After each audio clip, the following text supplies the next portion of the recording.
All right, so with that, from what I see, our speakers are here. I'd like to request our previous set of speakers and our members of the audience, if you could please take your discussions offline. We're going to request you to please clear the aisle area so that I can have my speakers come on the stage. It's going to be a quick request to everyone.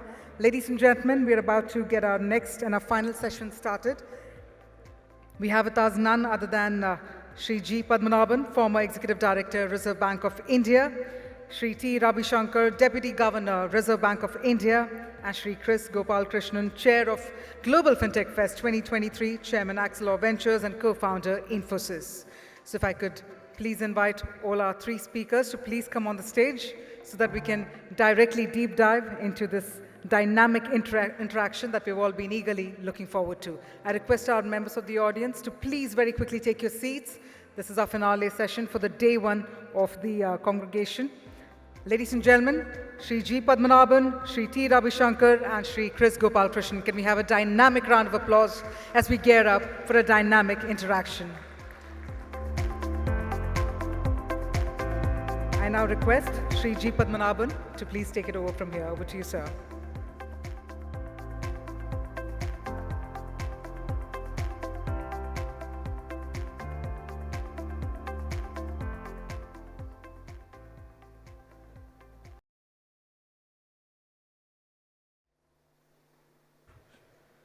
Good evening.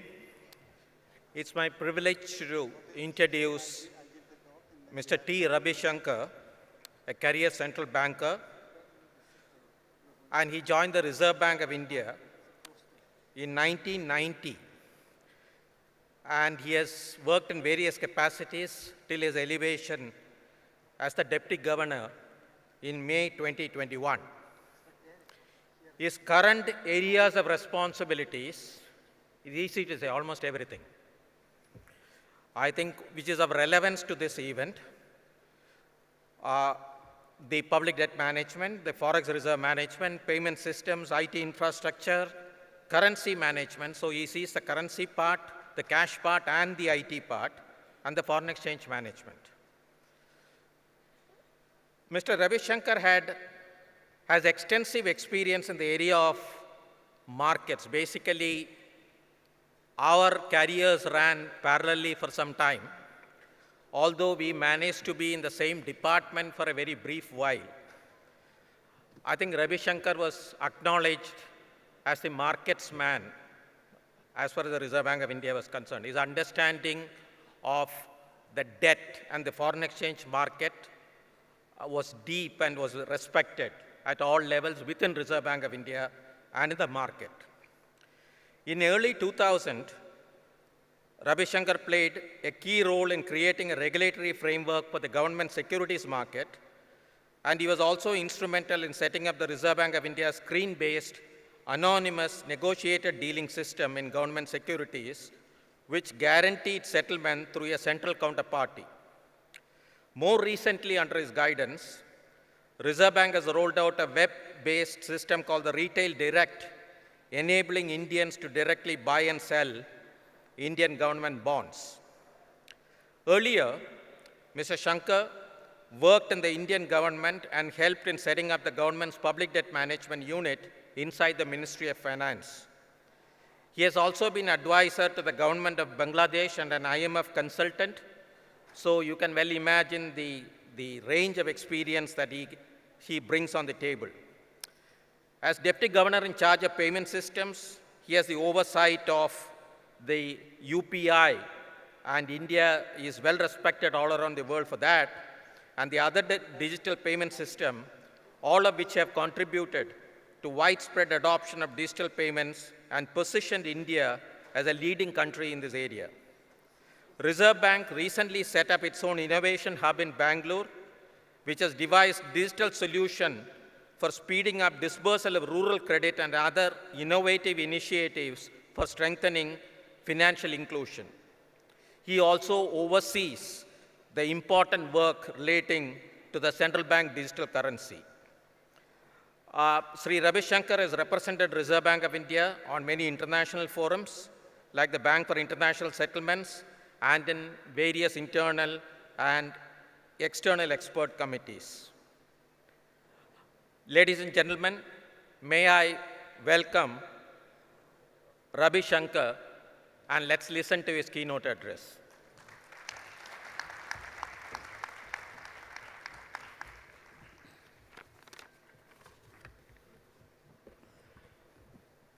Good afternoon, Mr. Gopal Krishnan, Mr. Padmanabhan, organizers of the Global Fintech Festival, delegates from both India and abroad, ladies and gentlemen.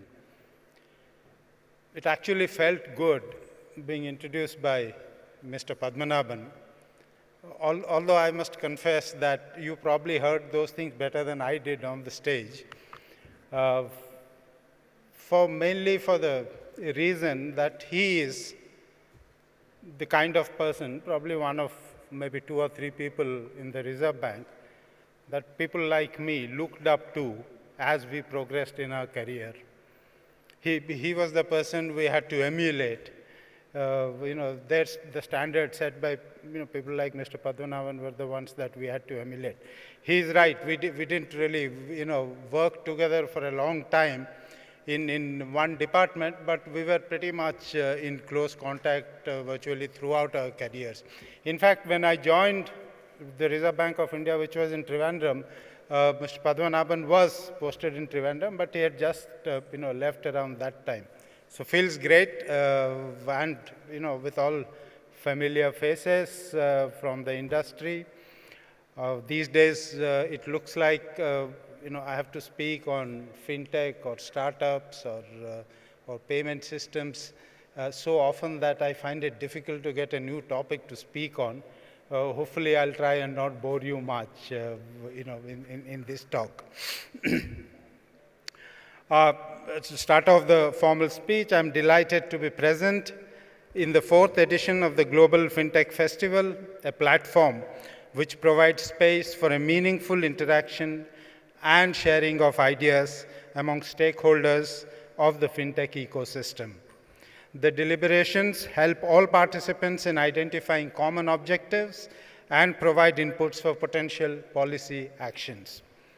The elements of the theme of this year's festival, inclusion, resilience, and sustainability, succinctly captures the attributes of the sort of fintech ecosystem that one would like to see in India. The role of innovation in increasing the productive capacity of the economy is well understood. But where does innovation itself come from? Economists, following the tradition of Joseph Schumpeter, conclude that innovations are overwhelmingly the fruits of long-term investments that build on each other. Innovations rarely occur in isolation. It is by its very nature deeply cumulative. Innovation today is often the result of some pre-existing ideas. Innovation is also collective, with long lead times. What might appear as a radical discovery today is actually the fruit of years of hard work by different researchers. In the Indian context, the theory certainly holds true. For example, UPI, which now clocks more than 340 million transactions a day, is the outcome of cumulative efforts and investment in institutions and technologies by the Reserve Bank of India and the government over the past decade and a half. UPI also owes to private innovations, the private sector participants that have actually taken it, taken it in bridging the last mile and acquiring the kind of customer base that it has today. India's fintech players and the traditional financial institutions have all seized the opportunities offered by these public sector initiatives and created the thriving ecosystem that we see today. If I can divulge, sort of slightly, the typical model that we have in India, which is not really, appreciated in its entirety for the development of digitization in general, is the fact that basic infrastructure has been built in the public sector.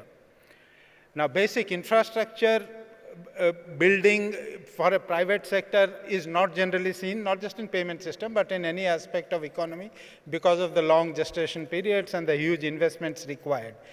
These basic infrastructures built in the public sector are then kept open to the innovative and creative fintech and startup ecosystem that we have, who create products, who innovate products that meet the requirements that are the call of the day at that point in time. This structure that we have, that the infrastructure is created in the public sector and the private sector is given a free hand to innovate on it, is probably, probably unique to India. Now, to be sure, innovation in the finance space is not a recent phenomena. Wire transfers or ATMs are also instances of technological innovation, as are modern stock exchanges with their anonymous order matching systems or algorithmic trading. Mr. Padmanabhan referred to the NDS Home system that was introduced in 2005 in India. This is a stock exchange-like anonymous order matching system for bond markets. At the time that it was introduced, it was unique. No other major market actually had an anonymous order matching system for doing bond trades, for doing wholesale bond trades. In fact, I think to this day, there is no other major market where you have price discovery in the anonymous mode in the government bond market. In that sense, the NDS Home system that we have had is probably one of the first few instances of a major fintech innovation. All these changes, whether it's stock exchanges or, or ATMs, for example, was a fintech innovation, we can call that. But all these changes were gradual and enabled the financial system to adapt to the new technologies in a by and large non-disruptive manner. What is different about the recent innovations is the speed and the scope of such changes, making them potentially far more disruptive. So much so that they merited the status of a separate industry and a new name, fintech. It would be useful to remember that apart from the difference in speed and scope, neither the older innovations nor the current fintech innovations change the basic nature and functions of the financial system. The major transformation that characterizes the fintech ecosystem is the increased efficiency with which financial products and services are delivered and consumed. This efficiency is driven largely by three factors. A, digitization of information, which can then be accessed, processed, and transmitted with ease. B, more direct interface between buyers and sellers, between borrowers and lenders, and between payers and receivers, which optimizes transaction chains. And C, democratization of fast communication channels that expands the reach of the financial system. Put together, these efficiencies lead to lower cost, quicker transactions, and better inclusion. This is clearly a desirable outcome and one that should be actively encouraged and promoted, which is what the focus of policy making and regulation currently is.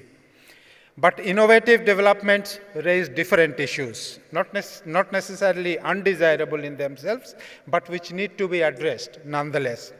One issue is the relative roles of traditional financial institutions, especially banks, vis-à-vis the fintech entities. Should their interaction be driven by motives of collaboration or competition? The second issue is what should be the approach of financial regulators?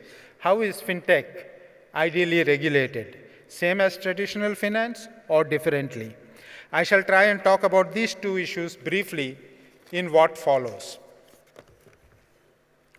Traditional financial players, let's just call them banks for simplicity, have come to acknowledge the impact of fintechs on their functional roles, and they are reacting in one of two ways. The first way is by internalizing innovations, thereby placing themselves in competition with fintech entities. The second way is by collaborating with fintechs, either by engaging in one-on-one partnerships or by purchasing the services of fintech players. The latter kind of collaboration, purchasing the services, can also be functional in the sense that fintech entities can perform functions where they have the competitive advantage and banks can focus on areas of their expertise.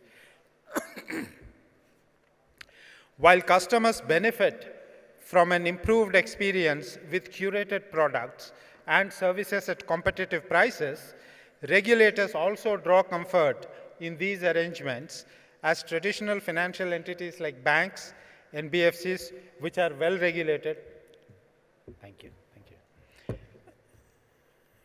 well regulated and continue to discharge the primary responsibility of risk management through their own balance sheets.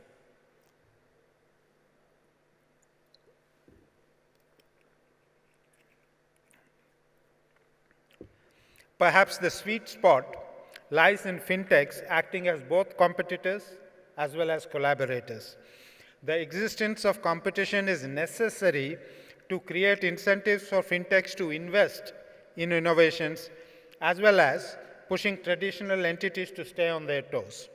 At the same time, collaboration is essential for innovation to be absorbed in the financial systems in as smooth a manner as possible. Traditional players with their robust balance sheets, capital base, and risk management practices can provide the strength and stability, while fintechs with their agility and innovative capabilities can deliver on customer experience, drive down costs, and expand access. What should be the area of collaboration and what should be the field of competition will eventually be determined by market forces. But this is also an area that regulators need to focus on to create a regulatory framework that continues to spur innovation. The Reserve Bank of India is deeply engaged in the process of technological transformation of the financial system. Its role has largely been to create an enabling environment for innovations to thrive by creating mechanisms such as the regulatory sandbox, hackathons, creation of fintech department within the Reserve Bank of India, and setting up our own innovation hub. Recently, the Innovation Hub and Reserve Bank developed and announced a public tech platform for frictionless credit, which is another example of how financial infrastructure is either created or promoted by Reserve Bank of India or other public authorities. The platform is being developed by the Innovation Hub to enable delivery of frictionless credit by facilitating seamless flow of required digital information from multiple sources to the bank.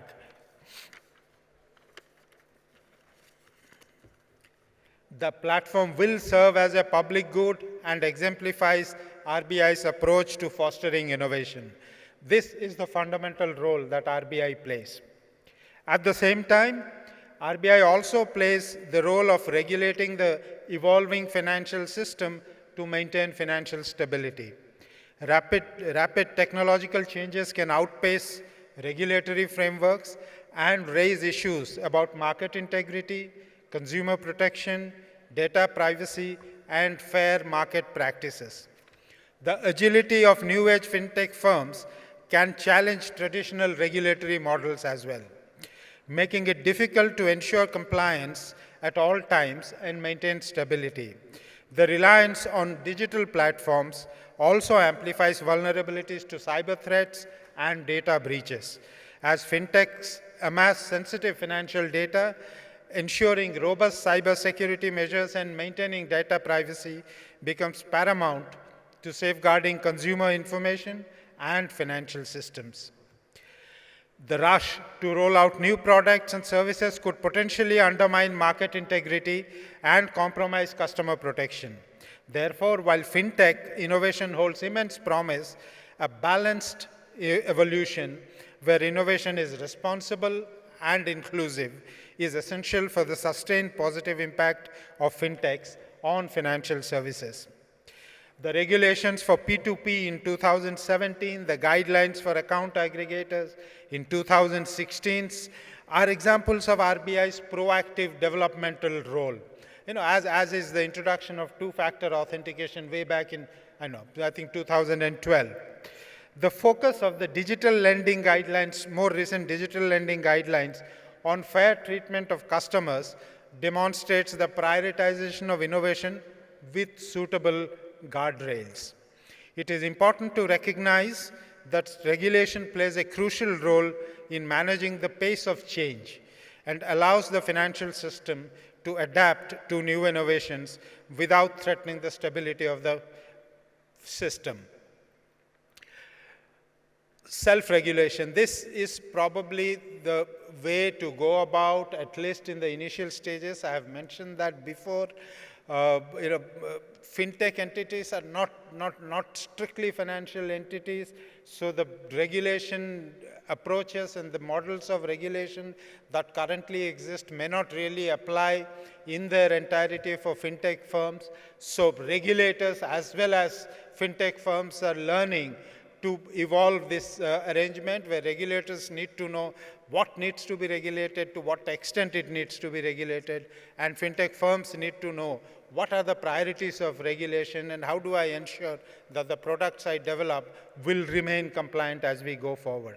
I think the best solution for that, at least to begin with, is self-regulation.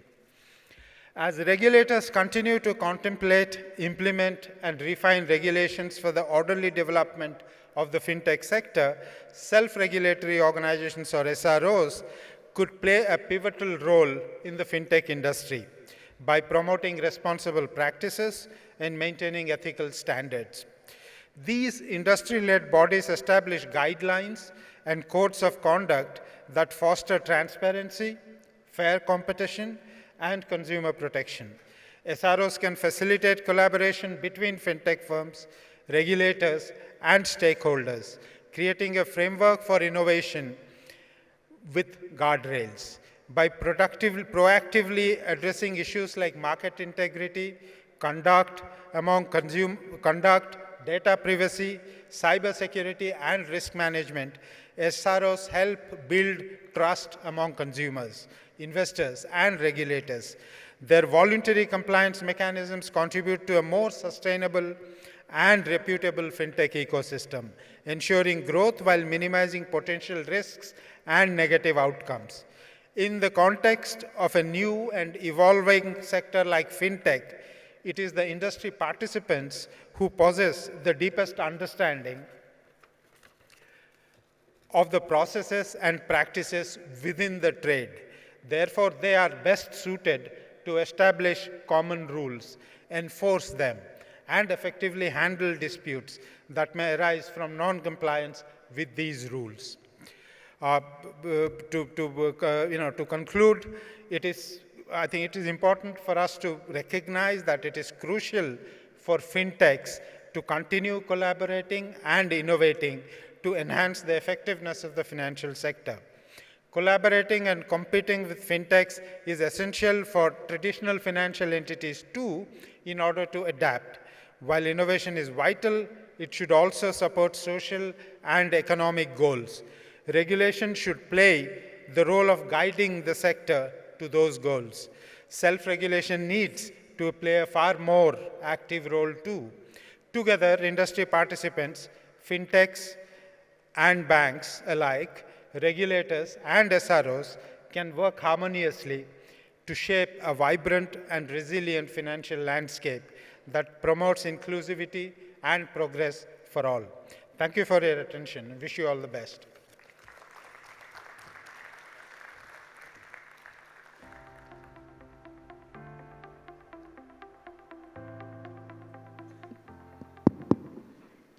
Okay, thank you very much, sir. DG has kindly agreed to take maybe 2-3 questions. Please raise your hand, identify yourself, and then you can raise the question. This lady here.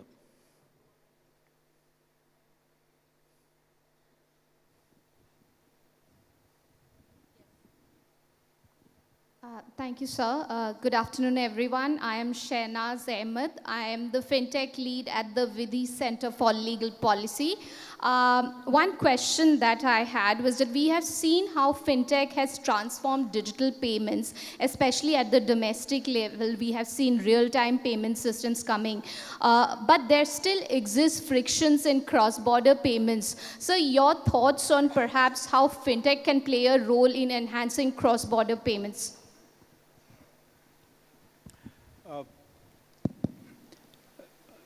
Absolutely, this is the point that is exercising the minds of and the attention of most policymakers across the globe now, cross-border payment systems.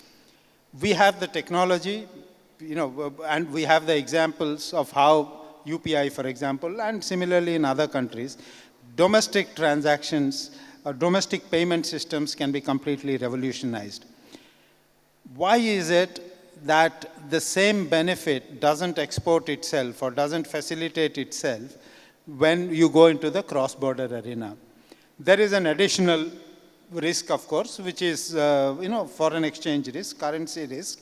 But that in itself, even if you leave it as it is, doesn't explain why does it still take 5 or 6 days for transactions to happen. Why does it still, for a retail transaction, why the average cost of transaction is 6% as per some studies? I think the answer lies in not technology. We have the technology. Technology can be linked. We have the technology to do that as well. It's not really technology. It's a question of consensus that has to arise globally on, and a commitment that has to come up globally on changing these systems. Personally, I do not think we will find the solutions to this within the framework, within the current framework which exists, which is largely the correspondent banking system that we have. You have to find solutions outside of that. In fact, this is exactly the reason why there is a strong case that was initially made and continues to be made in a sense for cryptocurrencies, especially stable coins. But there is no reason why the same thing cannot be done for other payment systems or for CBDCs. So to sum it up, I think it is a question of willingness. It's not a question of lack of knowledge or lack of technology. And it's a question of commitment of policymakers across the globe that we need to find a solution, and we should be open enough to look for those solutions outside the existing correspondent banking system. Thank you. Thank you very much. Yeah. Sir, I just want to ask you on your views on CBDC. First, introduce yourself, please. Sorry, my name is Nikhil, sir. I work at a startup called Setu. Sir, I wanted to ask you, we've seen the retail launch of CBDC happen. We've also seen announcements coming from the banks on interoperability with UPI. I just want to know the mental model in which the RBI is thinking about this. Is CBDC going to be a currency or a payment system? And how does these two things come together? And just to extend the thought that you left in the last one, sir, like, do you also see the wholesale use cases of CBDC, especially in the context of international trade or boosting B2B trade in India? Thank you so much. Thank you, Nikhil. Nikhil, right? Yeah. Do we see CBDC as a currency? Do we see it as a payment system? I think they are not separate from each other. One of the questions I have often been asked is, given the fact that we have UPI, which is probably the most efficient retail payment system anywhere in the world, is there really a need for CBDC? The answer to that is the fact that CBDC is not just a payment system or not just a payment instrument. CBDC is a currency. Currency is a payment instrument. We are used to digital transactions happen between bank accounts. We are not used, our minds are not programmed to look at currency transactions happening digitally. So when we are thinking of CBDC, we have to think of them as an instrument that will provide you similar efficiency benefits of a UPI or anything else. In addition to that, it is also a currency. It is also a token. It provides you a lot of other benefits. It, for example, provides you a store of value. It, for example, provides you programmability, which you can do, which you can do for targeted direct benefit transfers, for example. And I'm leaving it to the fintech ecosystem here to innovate and come up with products. The fact that conceptually CBDC is a currency which is also a payment system puts it on a different, different level compared to any other payment purely payment instrument. That's the answer to your first question. On the second question of are there benefits for wholesale, especially in the cross-border area? Absolutely, immensely in fact. You would recognize that even for wholesale cross-border transactions, the reason it takes 2 days and the reason that you have settlement risk for 2 days in foreign exchange market, for example, longer in some other markets maybe, is the fact that you have different time zones, is the fact that for settling, finality of settlement, you have to have both central banks open. So for that you have to provide time and these time zone gaps. This has created in financial markets what is known as the Hurstad risk. Now, if you are able to do wholesale transactions, large transactions, through currency, by handing over currency, you actually bypass the settlement risk implicit in the correspondent banking system. And if you can, given the volumes that are involved, the total Forex volumes are somewhere around $6 trillion a day.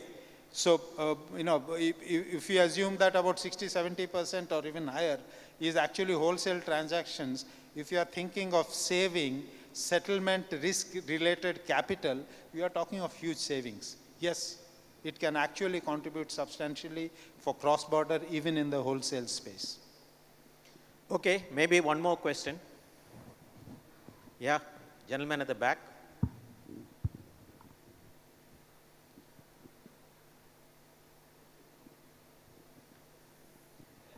Yes, sir.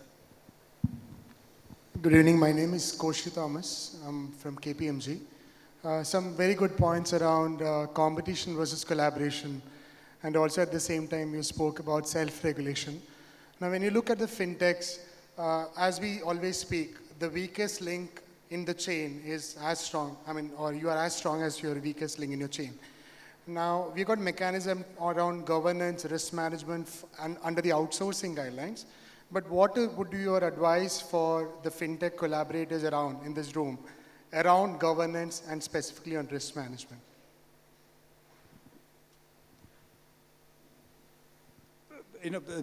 As far as governance specifically is concerned, or a culture of compliance is concerned, I really don't have an advice except saying that while you have the technological ability, while you have the skills to create products that are that are inconceivable at any point in time, just make sure that your product has a social relevance. Just make sure that your product eventually serves a felt need in whichever space you are working, payments, lending, it doesn't really matter. And do it in a responsible manner. How it should be done, what it should be done is something that I'm sure fintech entities will learn, just like regulators are also trying to learn. How is it that I can channelize the energy and the creativity of this sector for social and economic objectives? It's a mutual learning process, and as I have told somewhere else, I think a key element of this mutual learning process is that we keep speaking to each other. The regulator and the industry keeps talking to each other, keeps interacting. We should understand, the language that you speak. You should understand the language that we speak. Once that happens, and it doesn't take too much of an effort, but once that happens, I think it comes naturally, compliance requirements or governance issues come naturally into your business model, into your product development. Thank you. So thank you very much, DG sir, I think for coming over and sharing your thoughts with us. Let's give him a big hand.